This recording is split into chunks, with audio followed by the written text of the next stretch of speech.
الله العلي العظيم ونصلي ونسلم على رسوله النبي الكريم وعلى آله وأصحابه أجمعين.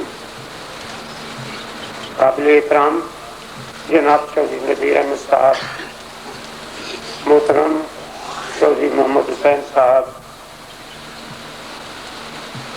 ڈسٹرکٹ پریزیڈنٹ حاجی محمد ابراہیم صاحب، چودھری طالب حسین، چودھری مشتاق احمد صاحب، ملک فرید اللہ اور بلوچ صاحب اور دوسرے تمام میرے رفقائے کار اور اساتذہ کرام،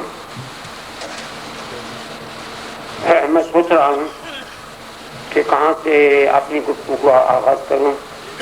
جیسا کہ آپ سن رہے ہیں، میں ایک عرصے تک مریض رہا ہوں، اس کی وجہ سے سخت کمزوری ہے. اس کے باوجود میں نے ان حالات میں ایک پروگرام بنایا جو کہ ڈویژنل سطح پر اجتماعات کا تھا.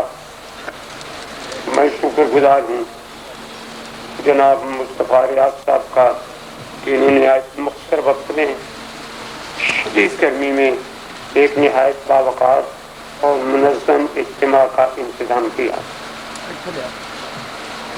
استاد کو ایک باوقار مقام ہر دور میں دیا گیا، ہر تہذیب میں دیا گیا، ہر مذہب نے استاد کا احترام کیا اور ہمیشہ استاد کے آستانوں پر جھکتے رہے. استاد کے ذہن میں ایک اپنا ماضی کا مقام ہے، ایک آج کا مقام ہے. آج حالات مختلف ہیں، ماضی میں مختلف تھے. یہ ایک ایسا مسئلہ ہے جس کے تجزیہ کے لیے یہ بھی معلوم کرنا پڑے گا کہ کیا ہماری اخلاقی اقدار تبدیل ہو گئی ہیں، معاشرتی اقدار میں کوئی تغیر آیا ہے، اساتذہ کے کردار میں آیا ہے اور دوسرے ایسے امور ہیں. لیکن اس سے اختلاف نہیں کیا جا سکتا کہ استاد اپنے مقام کو کھو چکا ہے اور اب ضرورت یہ ہے کہ وہ اپنے تاریخی اور روایتی مقام کا تحفظ کرے. لیکن اس تحفظ کے لیے کچھ پابندیاں اپنے آپ پر عائد کرنی پڑیں گی. اس تحفظ کے لیے کچھ اظہار و اخلاق کا مظاہرہ کرنا پڑے گا.